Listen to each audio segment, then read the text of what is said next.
Hey everyone, it's been a hot minute, hasn't it? Did you miss me? Because I sure missed making content relating to My Little Pony. I even had several ideas and plans, such as reviewing Generation 5. But admittedly, times have been exhausting, frustrating, and even heartbreaking. Sometimes I worry about whether or not I still have the drive anymore.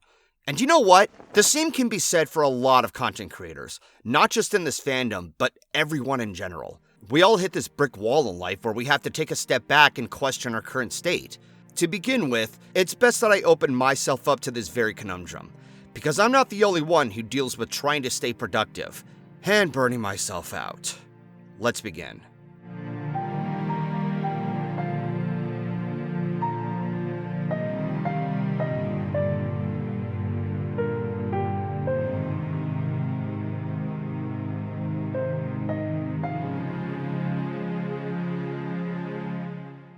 This video is admittedly going to be a bit more self-indulgent, but this is a general issue, and I hope that my 2 provided cents here can provide something resourceful to everyone. By doing so, I needed to first open up myself and be transparent with you all. As you saw over the years, I dealt with too many gaps in making a consistent upload schedule and failing to do so. The last time I made a video regarding My Little Pony was in Christmas of 2023. It is now 2025. That's over a year and a half, and I hate myself for that. My absence of content, however, isn't anything new to write home about. In fact, this all stems back to when I first started reviewing the show. During Season 2, I was more selective towards what stood out, so the gaps were minimal. It wasn't until sometime in Season 3 that I would review more often. In fact, I wanted to have a consistent lineup of reviews for every episode like I was a news reporter. And that was a fart in the church.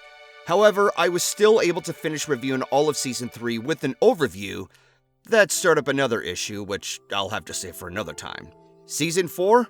The same issue, but on a larger scale. Season 5? I only covered half of the season, and it was the longest process I ever had. After that, I decided, I'm just going to review whatever I find important. And even then, I was still struggling to get a video out. It wasn't until 2021 that I was able to get a consistent weekly schedule going. Until around June when I hit another brick wall. It wasn't until Christmas when I reviewed A Royal Problem. I meant to review that in July. So what happened? Why did I keep having large absences when you guys anticipated watching my content? Why did I fail to have a consistent schedule like I wanted? And what does that say for everyone else like I mentioned earlier? The answer is complicated, but I'll do my best to narrow everything down. Firstly, real-life problems are bound to happen, and they can be a huge hindrance, depending on the severity. Family problems, maintaining income, prioritizing your own health, there's a laundry list of matters outside of the internet. In my case, not only were there some priorities I had to work with, I briefly lost my channel from a hacker, and I have a full-time job that emotionally drains me. Plus a 6-month absence after my PC hit the Secondly, of all the reasons I refuse to admit, I burned myself out, or in layman's terms, overly exhausted myself to the point where I don't feel motivated anymore. The biggest example was when I was reviewing A Royal Problem. I knew that gushing about Celestia and Luna's development alone would be so bare bones, it wouldn't be enough material to solidify a proper review. It took me actual months to think over how to tackle the episode without letting my bias get to me too much. I also didn't bother to think about what other review to make aside from that episode. Meanwhile, the new generation was coming out, and I anticipated reviewing it. Obviously, that was reviewed long after the movie was out. After making several reviews within the first half of 2021, I underestimated my next problem: listing out ideas and taking too long in making scripts. Ideas were filled to the brim in my head, but writing scripts was my biggest obstacle. I had thoughts, I had opinions, and I had things to say, but arranging and setting them up to suffice as a good script was overwhelming. At times, I would get mentally exhausted from the first stage, while still feeling haunted by the remaining backlog of said ideas. I would write them down and then get too daunted by what to pick next. Thus, patience became my next issue. Making content, especially with quality, takes time and patience, and I was being hasty, losing patience to the point that I was too discouraged and unmotivated to start a project at all. But here's the real kicker.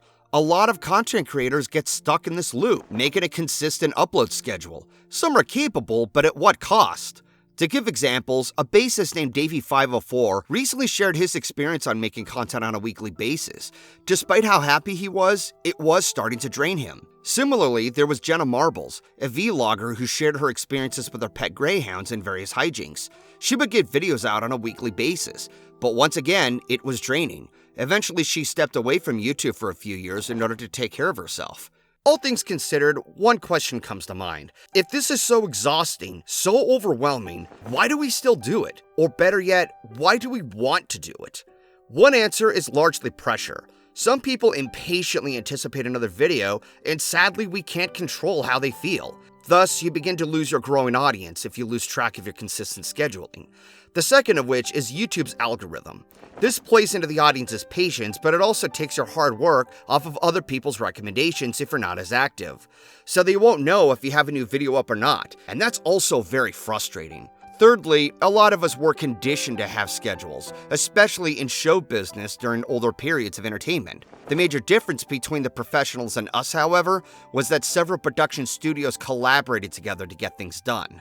Whereas one person who works with a YouTube channel to get several projects off the ground by themselves becomes a very tall order. Admittedly, I carried this mindset to YouTube, but there's more to why on my end. And I think this speaks for others, including Davey504. We take joy in what we're making, and that there's a level of satisfaction in getting work done. When I successfully made a consistent upload schedule in early 2021, I was proud of myself. I felt like I was reaching the top of the world.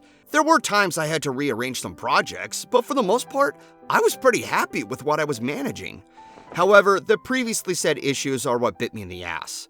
Live and learn, they say. And if there's anything we all have to learn, we're not perfect. We're not always going to stay consistent.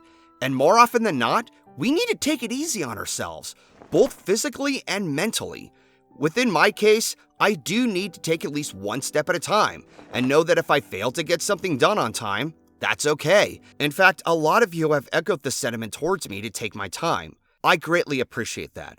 This includes my patrons and channel members. That being said, another absence is bound to happen again. And I need to be ready for it, strategize my weakness, and plan out a more workable upload schedule. And who knows, maybe one day I'll have a good pace with making content. But I should remind all of us, I won't always be consistent. We're not machines, we're not robots, we're human. I'm incredibly sorry for the lack of content I made over the years, but I won't push myself too hard to try to stay more active either. And if you're still around, even in smaller numbers, I'll always be grateful.